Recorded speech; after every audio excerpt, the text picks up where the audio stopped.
ഒരിക്കൽ കൂടി എറണാകുളം ജില്ലയിലെ ഭൂതത്താൻകെട്ടിലേക്ക് നടത്തിയ ഒരു യാത്രയുടെ വീഡിയോ ആണിത്. ഈ ആദ്യം കാണുന്നത് ഒരു മഴക്കാലത്ത് പെരിയാർ റിസോർട്ടിൻ്റെ ചെന്നപ്പോഴെടുത്ത കുറച്ച് വീഡിയോസാണ്. ഇപ്പോൾ മഴക്കാലം അല്ലെന്നറിയാമല്ലോ.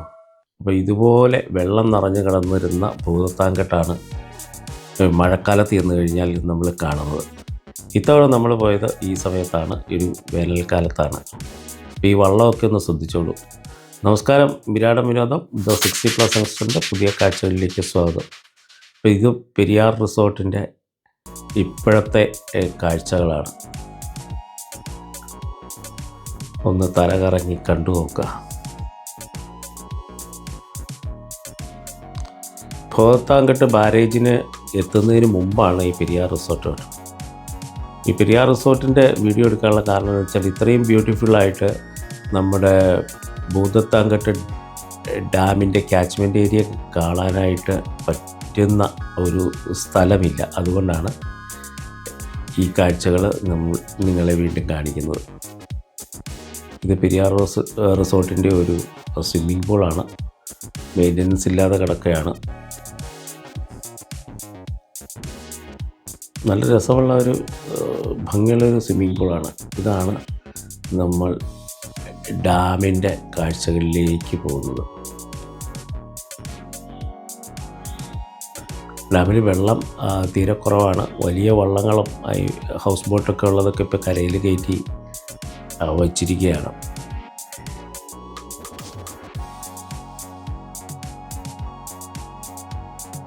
ദൂരെ കാണുന്ന ഒരു ഹൗസ് ബോട്ട് കരയിൽ കയറ്റി വെച്ചിരിക്കുന്നത് നമുക്ക് ഇവിടെ നിന്ന് കാണാൻ പറ്റും. ഈ സ്ക്രീനിൽ നിങ്ങൾക്ക് എത്ര വലിപ്പത്തിൽ അത് കാണാൻ പറ്റുമെന്ന് എനിക്കറിയില്ല. ഇവിടെ എല്ലാം വെള്ളം നിറഞ്ഞ് കിടക്കുന്ന സമയമാണ് മഴക്കാലത്ത്, സ്റ്റോറേജ് ഉള്ള സമയത്ത്.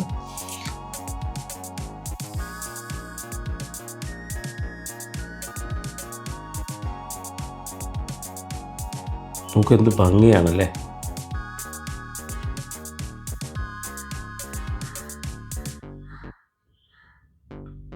ആ തെങ്ങുകൾ നിരനിരയായിട്ട് നിൽക്കുന്നത് കാണാൻ തന്നെ എന്ത് ഭംഗിയാണ്. ഈ വെള്ളം നിങ്ങൾ ആദ്യത്തെ ഭാഗത്ത് വീഡിയോയിൽ ശ്രദ്ധിച്ചിട്ടുണ്ടാവും. അന്ന് വെള്ളത്തിൽ കടന്നിരുന്ന വള്ളമാണിത്. ഇന്ന് ഇതാ വെള്ളം വളരെ കുറവാണ്. കുറച്ചുകൂടെ പുറത്തേക്ക് ഇറങ്ങിയിട്ടുണ്ടെന്ന് മാത്രം.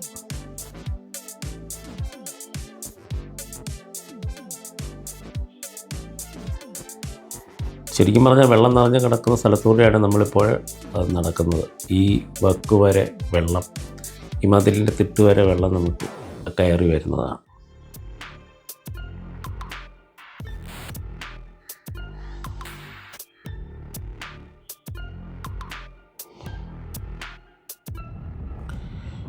ഇത് പെരിയാർ റിസോർട്ടിൻ്റെ ബാറിൻ്റെ ഉൾവശമാണ്. വലിയ കുഴപ്പമില്ലാത്ത സൗകര്യമാണ്. അല്പമൊക്കെ കഴിക്കുന്നവർക്ക് ഇവിടെ കയറി കഴിക്കുകയും ആസ്വദിക്കുകയും ഒക്കെ ചെയ്യാൻ പറ്റിയ ഒരു സ്ഥലമാണ്.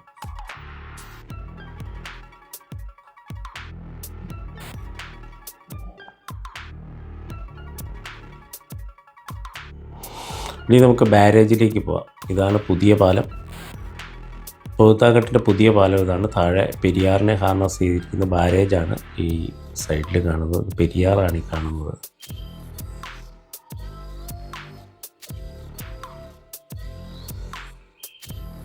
ഇതാണ്ട് ഒരു 4 മണി സമയമാണ് കേട്ടോ. അപ്പം ഇപ്പോഴും ഒരു മിസ്റ്റി ഫീലിംഗ് നമുക്കവിടെ അനുഭവപ്പെടുന്നുണ്ട്.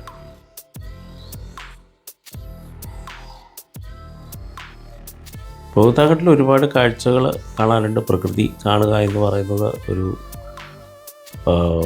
രസമാണല്ലോ. ഇത് ഭൂതത്താൻകെട്ട് ബാരേജ് കഴിഞ്ഞിട്ടുള്ള ദേവീക്ഷേത്രമാണ്. ഇത് വാട്ടർ അതോറിറ്റിയുടെ ഓഫീസും ഒരു IBM ഒക്കെയാണത്. ഇനി നമുക്ക് പതിയെ തിരിച്ചു പോകാം. അപ്പോൾ ഈ ചെറിയ വീഡിയോ ഇവിടെ അവസാനിപ്പിക്കുകയാണ്. എറണാകുളത്തു നിന്നും ഭൂതത്താൻകെട്ട് വരെ എത്തി കാഴ്ചകൾ കാണാനായിട്ട് അധികം ദൂരമില്ലാത്തൊരു യാത്രയാണ്. അപ്പോൾ തീർച്ചയായും ഈ വീഡിയോ നിങ്ങൾക്ക് ഇഷ്ടപ്പെട്ട് കാണുമെന്ന് കരുതുന്നു. ഇഷ്ടപ്പെട്ടാൽ തീർച്ചയായും ലൈക്ക് ചെയ്യാനും കമൻറ്റ് ചെയ്യാനും ഷെയർ ചെയ്യാനും മടിക്കാതിരിക്കുക. വീണ്ടും അടുത്ത വീഡിയോയുമായിട്ട് വരുന്നവരെ എല്ലാവർക്കും നന്ദി.